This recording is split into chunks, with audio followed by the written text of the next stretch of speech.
Okay, we ended the last lecture by discussing the utilitarian ethical theory, which is that we should always act so as to bring about the greatest happiness for the greatest number, and Kant's ethical theory that we should always act so that the rule of our action could be willed by us to be a universal law, and then we raised objections to both those. Now, a further reminder is in order, and it's very important. And it's one of the reasons I call these models of moral reasoning, because I wanted to distinguish them from the real embodied contexts in which moral conflicts come up. And one of the ways to do that is to direct an objection at Kant and then direct one at sort of both theories. And this is one more objection for Kant then. What happens when you're trying to will a universal principle in a situation where two principles are clearly good, and yet you can't do them both and one has to fall? The classic case is this. In fact, it's not a classic case. Our moral life is filled with situations where it isn't just right or wrong. Most of us know in those cases what to do. We may not do it, but we know what we ought to do. The really interesting cases in our moral life is where there are two things that look good, and we can't do them both. So, for example, this is a very thin philosopher's example. I'll give you a thicker one later. So, for example, someone comes to your door who looks like they may have worked for the CIA and says, "Where's your roommate?" Now, it seems that you could act on the principle, a hallowed biblical commandment, "Thou shalt not lie," and your roommate's in there, and you go, "Bill's in there." But you see a little, bulge in the guy's pocket, a national security patch, and you know Bill used to be a drug-smoking, crazed person. So you don't feel safe for Bill. And it seems that there's another principle, equally universalizable, that one should act so as to protect the innocent. And you know Bill's innocent. The other guy doesn't, but you know it. There are two rules, both perfectly good Kantian rules, right? Be willing to act by them all the time. Be willing to rule them both. The problem is you can't do both. Got to pick one. So, and this is an interesting part where utilitarian theory is, I guess, a little better. What you fall back on in that situation looks like utilitarianism. You go, well, which one of these is going to, lead to the best results? And you just blithely lie to the guy, I hope, and say, "Bill ain't here." Well, you broke Kant's rule, but you had to break one of them. That doesn't seem that helps Kant's theory. In fact, it doesn't help it at all. It doesn't help utilitarian theory much either, though, as I'm about to point out, because both theories fail to capture real moral conflicts as they're embodied in problematic situations. So now, unfortunately, instead of referring to a movie that all of you have seen, although some of you may have seen it, I'll refer to a book. There's actually a movie too, and a moral dilemma in the book that I think gives us a sense for this. It's a book by John Fowles called The Magus. I hope some of you have read it. If you haven't, there's also a movie with Anthony Quinn called The Magus with the same moral dilemma in it, and here it is. A mayor of a small Greek village being occupied during the Second World War by the Nazis. There are some resistance fighters in town, only 3 of them, but they shoot 3 German officers on the beach. So the German officers decide to retaliate, and they bring into the center of the square 1,000 of the women and children of the city and put them in this little encirclement. They capture the 3 resistance fighters and, of course, symbolically put them on 3 posts. Very nice. They bring the mayor out, and now they give him the following choice, and you would think that a moral theory might help with this. They say, "Look, if you shoot the 3 in front of your townspeople, then we'll let everybody out of the pen." So there's a good utilitarian thing you ought to do, right? Shoot them quick, because that's 3 lives against 1,000, and the utilitarian calculation is simple. Shoot them for the greater good. Even though shooting them is wrong according to Kant, you do it because there's nothing else you really can do it. It's for the greater good. So the utilitarian principle looks overwhelming in this case.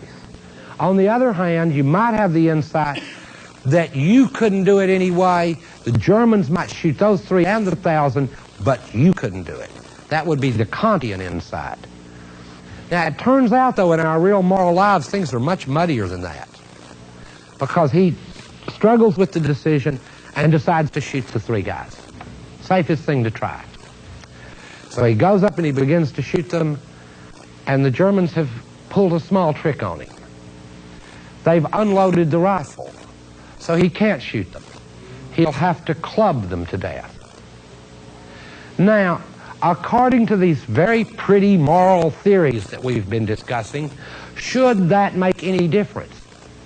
Haven't we abstracted from any difference it should make? Should it make any difference? Clearly the answer is no, it shouldn't. The same calculation should apply. Just a different club. Utilitarian, good utilitarian. I can club them, just shoot them. It's a little bit harder, take longer, but same calculation. So he starts to raise the club up to hit the guy in the center who utters the word freedom, the Greek word for freedom. He drops the rifle. The Nazis kill all the 1,000 and the 3. That moral story I've related to you, not simply for its barbarism, but to show you that in embodied context, it may not do a damn bit of good to know the rule. You may not be able, for embodied reasons, to club another human to death, even if it is the right thing to do. So that is to remind us that the moral life is complex. These theories are abstractions from the real communities, societies, and systems of oppression under which we learn to follow moral rules. You've got to remember that to understand anything about politics or morality, right? Is that in real situations, the simple rules of either one of these views, utilitarian, Kantian, may not work. They may not work because you woke up that day with a toothache. In other words, life has many contingencies. And you just may not be doing the right thing one day because your face hurts too much. It may not be as dramatic, in other words, as the example from the film. But that example is supposed to, in a very striking way, remind you that the moral life is filled with ambiguities, and that the problems you may face in making a decision of that kind have a large background. Okay, I want to stop with that. In terms of the discussion of Kant and Mill's, Kant and Mill, in particular of utilitarian theories for a moment, I'll return to them later, and Kantian style theories. By far, I think the most influential of the two in our society, especially when we justify public policies, are the utilitarian principles. It's clear to me now that our state isn't run on Kantian principles because we treat differential groups differently. And Kant wouldn't accept that. So then we have to have other kinds of justifications, which is that some greater good must come about, or should come about. So I will return to the critique of utilitarianism. In the meantime, though, I want to return to this freedom thing, which I've already introduced Kant's concept of freedom. One might call it a very absolute concept, the kingdom of ends. Now I'm going to present 2 others to conclude today, and I'll get around, since I like this freedom thing, I'll get around to some more of that. The most famous account in the 19th century, there are 2 competing ones, and this is after Kant. Kant's earlier. One of these books, I think, is on most bookshelves around universities for sure. John Stuart Mill's On Liberty. Many of you have probably read this, heard it referred to many times. I'm going to briefly discuss this one, and I'm going to distinguish 2, what Sir Isaiah Berlin calls 2 concepts of freedom. They are at odds with one another. The struggle between these 2 concepts of freedom go on within this country and between countries. And these concepts of freedom aren't abstractions to the extent that they're rooted in the real struggle, embodied struggle of human subjects to gain freedom. This word itself is used as a material force in the battle. If you know what I mean, when you see these struggles, you hear this word, freedom, and it's part of the struggle to announce it, that it's your aim, without necessarily filling it with content, as I'll talk about when I finish today. Well, On Liberty is a famous book on freedom, and it's a position that has been used by classical liberals as well as people today would call themselves conservatives, and I'll give you its argument very briefly, and I'll try to give it very succinctly. On Liberty tries to answer the following question. Now remember, Mill's a utilitarian, okay? So there may be some tensions between him being that, which he sees as very important. But freedom, he sees also as very important, so there may be some tension in the two accounts, but we won't worry about that for now. In On Liberty, John Stuart Mill wants to do one simple thing. He wants to show us where the grounds are for the government's legitimate interference with our liberty. Mill wants to answer the question, when can the state legitimately interfere with our liberty? You've got to understand that Mill's question is one of legitimacy and not of power. Please understand the difference. The state always has the power to interfere with us, nearly always. This isn't about that. This is about liberty, about when does it have not the power, but the right to do so. So Mill comes up with a very radical principle, and it's called the harm principle. The only legitimate ground, this is Mill's harm principle. Actually, he presents two, but again, for the sake of being concise, we're going to discuss one I consider most important. Mill's harm principle is the following. The only legitimate ground for social coercion is to prevent harm to others. Period. The harm principle. The only time the state can interfere with our liberty is to prevent us from harming others. That is a very wide standard indeed. That would, given the massive growth of the state apparatus today, that would shut down huge sections of it, wouldn't it? But it is in a way a very reasonable principle, and I want to argue for it briefly.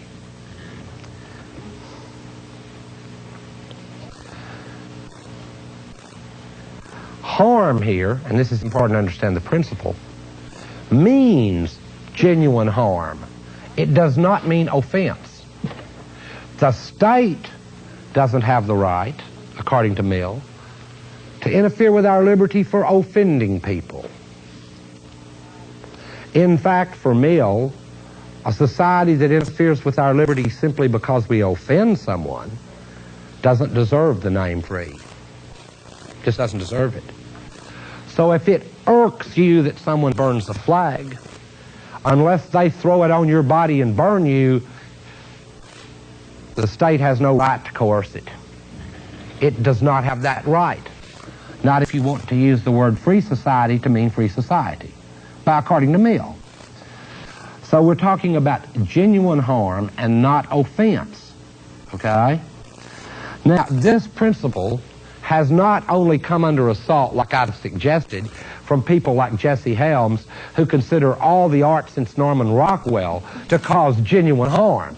It's also come under some assault, and I don't intend to assault these potential political allies by talking about it too much, by feminists who consider issues like pornography to be very problematic in this regard. Because on this strong account of genuine harm I'm giving, war toys and pornography also don't count as genuine harm unless someone takes Playboy and rams it through your midbrain or takes a war toy and hits you with it. Because if the harm principle does not mean genuine harm, it means this sort of amorphous social harm, then it's really no secure principle at all, right? Because then Jesse Helms might get elected, and God knows what he thinks might harm everyone. Might harm you to watch TV, might harm you to read a book. So the genuine harm principle needs to be stated in this rather vigorous way, because what it's trying to back up, among other things, are the freedoms that were won by the American revolutionaries in the Bill of Rights. The Constitution itself, on my historical view, is a conservative, counter-revolutionary document. The Bill of Rights, on the other hand, is what the revolutionaries got to go along with the deal. They wouldn't go along. We fought too hard to have worse laws than the English have. We're going to put a Bill of Rights on it. So I come from a Bill of Rights tradition of freedom, in my own view, and I think there's where the harm principle applies. This kind of freedom, admittedly, leads to a society where very sick people do very sick things and we get real mad about it. The alternative is a famous slippery slope, and that's when you start stopping them without a principle, because you're offended. Even if bunches of you are offended, somebody's got to decide. Mill's idea is that once you give that power to anyone, you've lost liberty. You've lost it. It's like getting a little bit pregnant. Once you lose a little bit of it, it's over. Or being just a little bit of a, it's over once you do it. It's that fundamental a principle for Mill. Now, the conservative counter principle, oddly enough, and I'm using conservative loosely here because this gets messed up all over the board, but a counter principle here is the offense principle. And you've all heard it thrown out in public debate as well. And that's where society has a legitimate right to socially coerce people to keep them from offending others. And then that requires a further argument, because such offense, and here's the famous phrase from a long gone debate, because such offense undermines the moral tone of society. Well, you know Mill wouldn't have bought that. I mean, it's too mucky. But think how often you've heard it in debate. Well, we can't have those Mapplethorpes.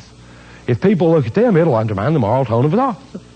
Well, that's not a good argument. I'm sorry. If you're in this Mill tradition of the Bill of Rights, that's not a good argument.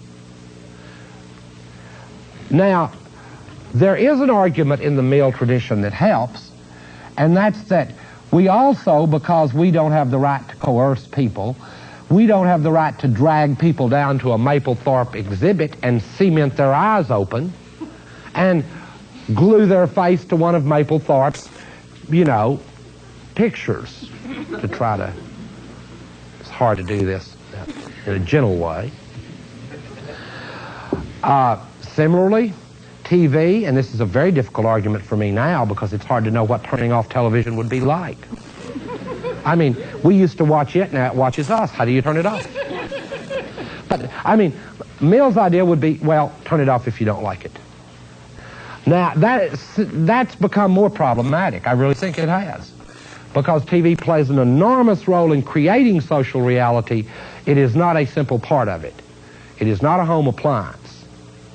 That's a big mistake to think about. Your TV's just an appliance. I mean, to use a Platonic metaphor, it is the eye of God. It's in your house, and it's scary. It's there. It is more real, in a way, and more frightening. In any case, that makes us wonder about whether we could maintain the genuine harm principle or not. But the major way in which this principle has been attacked is because this principle, genuine harm, makes a distinction between self-regarding actions, those that only affect me, and other regarding actions, those that affect other folks. That distinction is where people try to attack the harm principle. Because some people argue there's no such thing as purely self-regarding actions.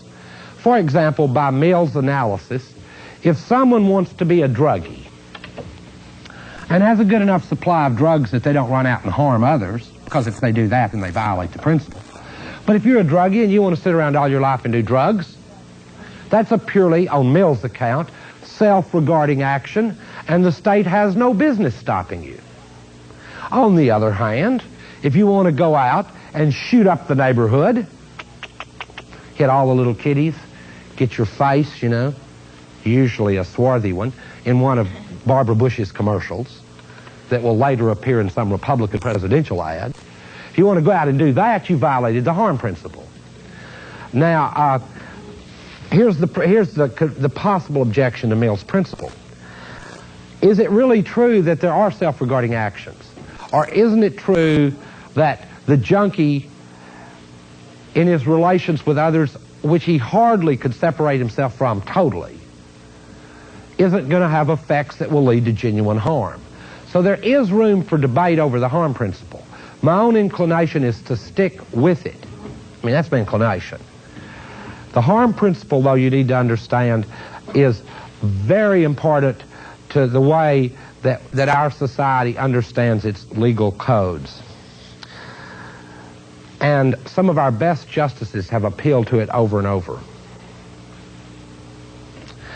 The two principles, I want to mention them again, that stand in the way of it or that are in dispute with it.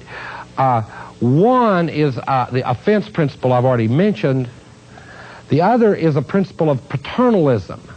And it's a principle that I have to admit, given my political proclivities, I have to admit it, it's okay, that the liberal tradition, at least in its earlier incarnations, was guilty of. And that's the paternalism principle, which is we can interfere with people for their own good. That also is inconsistent with Mill. Because on Mill's view of liberty, the best judge of what's your own good is you. Which would have led, if you had believed a Mill-style liberty argument and combined it with an argument I'm about to make in a minute, you would have had an elegant public policy for dealing with poverty. And that's to close down a multi-trillion-dollar bureaucracy and give poor people money under the principle that free people will know better how to spend their money than others will know how to spend it for them. And since what makes poor people poor is that they don't have money, it seems remarkably elegant to solve the problem by giving it to them. It is so remarkably and shockingly elegant, all it would do is reduce the population of this city by 1/2. I mean, that's all it would. I mean, and they could go live somewhere else, right? There'd be more room to walk around the parks and stuff. No joke. I mean, if that's poverty, not having money, reducing it would be giving money. And the only counter-argument must come from this sphere of paternalism. That means someone must know better than they do how to spend it. Again, on Mill's grounds, that's not a very good account of liberty. Now, let me give some dimensions to the harm principle, and then I'm through with Mill's account of liberty, even though we'll return to it if you would like. The harm principle has some dimensions that Mill discusses. Harm to others, I've already mentioned, is genuine harm. Mill discusses harm to self. Mill doesn't seem to have a good argument against suicide. Okay? Doesn't seem to. If anything is a self-regarding action, that might look like one. No? That's it. I'm out of it. Don't worry about it. Especially if you leave enough insurance to handle it, right? And it doesn't, and you've got a suicide thing. Okay. Anyway. The way that's been handled in the Mill tradition is that social coercion can be used there if it can be shown that the person engaging in the action, that their decision is encumbered. And it's important that we don't make that a fuzzy principle. By encumbered decision, we mean these examples I've been using, like a potential suicide, a drug addict, or someone who's a headbanger, a psychotic who's a headbanger. Then, even though they're only harming themselves, even by Mill's principles, later Millians have admitted that the state might have the right if their decision is clearly encumbered. But you have to be careful, because you'll get some conservative on the abortion issue arguing that no woman could choose there because under that emotional stress her decision is encumbered. No, that's wrong. Mill's encumbered principle means really encumbered. Crazy, dog drunk, that kind of thing. Not you know, I'm upset today, so I can't be free. No, you got to be really out of it, okay? The third, there's harm to others, harm to self. Another dimension, which I haven't mentioned yet, is very important to see, and this is one where I think Mill and later people in this tradition have given up too much, and that's that our freedoms can be curtailed if they interfere with the freedoms of others. Not just genuine harm, but if our freedoms interfere with other people's freedoms. Now, while I'll admit that that can sometimes happen, I think that the use of that argument against Mill's strong principle has been largely invidious. That means, you know, you've got the Secretary of State and his hand-picked audience of 8,000 people all cheering and yelling, and one person shouts and they throw him out because he's interfering with the 8,000 people's right to free speech. Well, that's Mill backwards. Because Mill had this idea in order to protect the rights not of everybody who agrees, because you don't need your rights protected. If you're in a room full of 100 people and 90 of them agree on something, they don't need their rights protected on that issue, right? Because they all agree.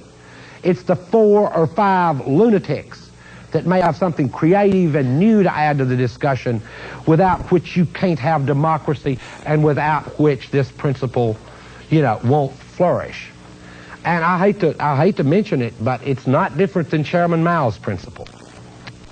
Let 1,000 schools of thought contend, let 1,000 flowers bloom. I mean, the idea is that even the most wacko ideas in a free society get heard. And that's a deeply American principle, too. I mean, Thoreau argued that anyone that was more right than his neighbors was a majority of one already. The truth is not majoritarian. True things are true for the simple and tautological reason that they're true. And votes don't count. George Bush can get 98% votes, and it don't mean he's right or that he's telling the truth. It won't mean that. Because truth, you just don't vote on it. You don't vote. It's not a voting matter. True things are true because they're true, not because people believe them, even if overwhelming numbers believe them. Okay, that's all on Mill for now. Mill's account of freedom has become very famous, and it's had a very salutary impact in political theory, but it has a profound limitation. And this has been pointed out by Sir Isaiah Berlin and others. It is an account of what Berlin calls negative freedom only. In other words, it is an account of freedom from constraint. But it has nothing to say about this incredibly important dimension of freedom. Freedom to, or enabling freedom. See, there's a difference between freedom from constraint and freedom to. Well, the first one, freedom from, is negative freedom. The second, freedom to, is positive. You can take those as value-neutral words. I mean, Berlin did. There are two different traditions of talking about liberty. Freedom to, enabling freedom, is best introduced, and I'll hold up another book. A good discussion of it is in Marx's Economic and Philosophic Manuscripts, but Voltaire and others have discussed positive freedom. So it's not just Marx, but other people too. And I intend to. The need for a concept of positive freedom not to overcome Mill's important principle, but to supplement it, seems to me obvious. Because here is a dimension of freedom that Mill's argument won't handle. It's summed up in the famous French joke. The rich and the poor are equally free to sleep under the bridges at night. One suspects such a concept of freedom is very poverty-stricken. I do. I think that's a very thin notion. Like I think the notion of volunteer is a very thin notion. McDonald's, jail, high percentages in both. Drugs in the street, the army. Volunteer. very thin notion of volunteer. Freedom, to mean something, has to have a positive component. A component that enables you to exercise your rights. The right of free speech is no good if you haven't been enabled by education to talk well and to speak and find a place to speak. The right to travel freely is no good if you don't have a car. And even simple rights, like the right to survive. Forget pursue happiness, just to survive. That right, which ought to be a right. You know, I mean, by ought, I'm appealing to Kantian insights, which ought to be a right. Even that right can't be secured if you don't have enough money for a hamburger, at least, or a Baby Ruth, or whatever. So clearly there's a need for a principle of positive freedom that enables people to do something. Let me make the distinction clear again. As far as I know, there are no laws or juridical rules that constrain me from owning Mobil Oil, being best friends with Mel Gibson, or dating Kathleen Turner. However, I'm missing some of the enabling conditions. I ain't got enough money to buy the oil. I'm a little too short and fat, you know, to be a friend of Mel's, and Kathleen Turner's out of the question. But the point is very important, and especially important to remember if we're going to bandy this word democracy and freedom, these words around. Because you can't have a free society that doesn't have positive freedoms for people, that doesn't enable them to exercise their freedoms. It has to be more a thicker notion. Now, the debate would come on how thick does the notion have to be, you know. Well, for Marx, as you know, infamously, and he's supposed to be dead wrong, it's supposed to be so thick that from each according to his ability, to each according to his need. Which is a principle, as you may have noticed, that people that work for the Bechtel Corporation observe among each other. Seriously. I mean, I hate to sound like a commie, but the ruling class treat each other like good socialist buddies. They don't much let each other get in trouble, back each other up. They don't let each other go broke. Continental Bank can't go broke, but you can. Bankruptcy courts are filled with folks, but not, you know. So they seem to have, there's kind of a socialism there. It's almost a brotherhood, where brotherhood's really not a sexist word, it's the right word because it's descriptive. It's kind of a brotherhood. Well, a whole civil society in which people aided one another in that way would be great if voluntary. This was, of course, going to be one of Reagan's ideas, a great thing.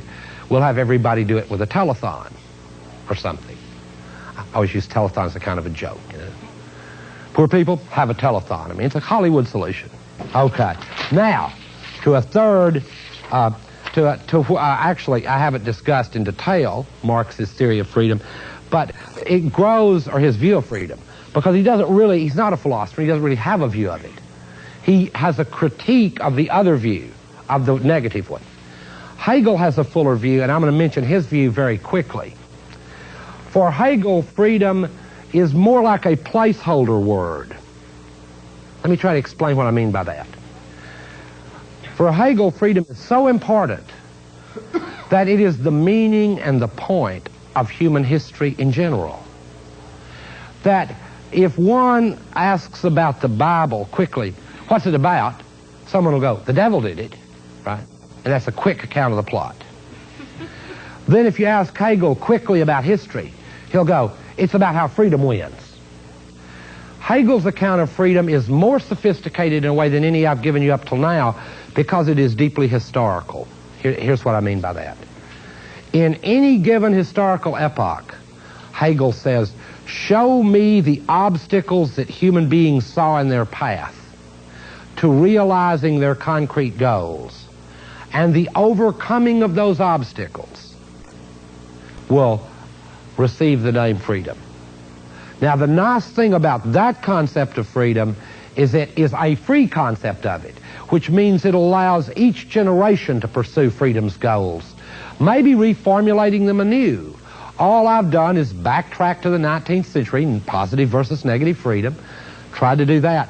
But the Hegelian concept is historical and reminds us that when we formulate these goals, you know, they are the work of each new group that comes along in the struggle for freedom. For Hegel, freedom isn't either external or internal or positive or negative. Freedom is not something which people have, to quote Alistair McIntyre. On Hegel's view, freedom is not something people have. It is what they are. When they don't have it, they aren't. And that doesn't mean they disappear. It means they're not human without it. And so in Hegel, and I think that for many satisfying reasons, and that's why I'm doing it today, there are many satisfying reasons to bring the official history of ethics to a close with Hegel. In other words, Hegel's view is kind of like the last trump. It says, you give me the best moral views that grow out of your community, the limitations they face wherever you happen to be and whenever they are, and the struggle to overcome those things with those goals, that's freedom. And I think that will give us, I agree with McIntyre, that gives us the most satisfying view because the most historical. And it also reminds us that there's no eternal idea of freedom, but only the struggle for freedom, which is consistent with Martin Luther King's remarks, because while he made remarks about freedom, the struggle for his kinds of freedoms and other people's struggles as well, Rosa Parks, among others, were struggles for certain direct freedoms that were the overcoming of concrete limitations of a given time and place. So the challenge of freedom will be to find the new boundaries and how to break them down. That'll be what freedom will be about. It will be, well, it's a scary concept of freedom because it's been glossed in the following way by Engels, who quotes Goethe's Faust and says that the principle of freedom here is that all that exists deserves to perish, which, as you know, is what Mephistopheles says in Faust. But it's meant in a kind of funny way. In other words, all that exists has not yet lived up to freedom, so it deserves to change, to perish, to give way to something more free. So there's a little bit of sympathy for the devil in Hegel's account, and I don't mind that being the case. While it would be satisfying to end with Hegel's account of freedom, I must say that starting tomorrow I'm going to switch the course of these accounts of human conduct, because now I've brought you up to the 19th century following various models of human conduct until we got to that most peculiar kind of human conduct, the struggle to be free, which obviously I placed a very high value on. Now, why did I do that? Because for me, it trumps the others. Whatever your project to build a character of a certain kind, to be virtuous in a certain way, or to act in a certain way, you can't do it if you're not free. In that sense, freedom is the trump card in social and political life. In other words, whatever thing you want to pursue, of all these various ways and modes of living I've discussed today, freedom is an enabling thing to do it. I mean, it will either enable or block you, whether you're free to do it. You may be forced to act as though you're free, but to really get there, you have to really overcome obstacles. That's the concrete part of it. That's why it's very important to remember that. And so actually with today's lecture, in a way the sort of official philosophy part ends with Hegel, and we will move on to a transition from philosophy proper, where we discuss ethical theories, to a discussion of human beings as they find themselves in societies, political institutions, homes, clubs, families, and bars. In other words, folks, and how they're going to get by. We need to understand that that kind of account is not mundane or beneath the level of academics or theory. It's very important. As I say, it is the condition for the possibility of higher orders of talk, all they represent, the university system, all it represents in this regard, is a very high-level development of the intellectual division of labor until it's divided into such small segments that only 8 people can talk to 8 other people. So to sort of drop beneath that level is not to drop into something mundane and uninteresting, but is to get down where very interesting things happen. I mean, with Hegel, I agree that the most extraordinary things are quite ordinary. So that will be what will be the topic tomorrow as we start discussing the really deviant philosophers. However, I would like to end with a note from Marx, just a little note for where we're going. All of the things I've offered today come under the heading of interpretations of human conduct as they've been developed historically. Now, I've given rejoinders about the limitations of the account I've given. In other words, it's hemmed in by certain things that I think will be clear tomorrow. But to quote the 11th thesis on Feuerbach by Marx, a very important point to remember, and especially as a philosopher, is that the philosophers have only interpreted the world in various ways. The point, however, is to change it. It's very interesting to interpret freedom in various ways, but that's not the point. The point is to actually walk another step down freedom's highway. So your kids can walk another step down it if we still are bothering to have them, given, certain other scenarios about the future. Blade Runner, for example, you might decide not to have kids. Just don't want them to be cyborgs. I mean, there are reasons people might not have children today. But no, the point is that now we're going to look at a different kind of philosopher. The ones we'll discuss tomorrow will include Nietzsche, Freud, Marx, and a little bit of Kierkegaard, too, thrown in. And we're going to discuss these people because they begin to question the desire and the drive that was sort of behind philosophy in the first place. So in a certain sense, to the degree they discuss philosophy at all, it's as meta-philosophers. In other words, they look at philosophy in the way I do, as one cultural institution among others. It's not a master science of what the world really means, because there isn't one. Neither is religion. There's no master discourse like that. And if anyone has one, you've got a lot better product to sell than anyone I know. Go meet Shirley MacLaine, make $5 billion in California. You don't come to philosophy, especially today, in this sort of post-philosophical atmosphere, not for consolation. Not a good place to come for consolation. The older religions are for that. It's not a good place around some just loon like me to come in order to have the things you believe justified, unless you have real strange beliefs. And it's also a sort of a warning, is that it's dangerous to believe, especially from someone that will present the picture I will tomorrow, what I say.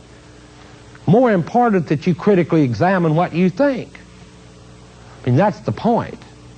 At least I hope it will be the point. Because, sometimes I don't even care what I say. That must be wrong. Didn't think about it long enough. So it always makes me uncomfortable to see anyone taking notes, because I don't think what I say is that important. So remember to be critical. If I'm up here saying, criticize authority, a real bad feeling is the Monty Python joke, right? Or something, criticize authority. And given my views of doing philosophy, nothing could make me more uncomfortable than that paradox.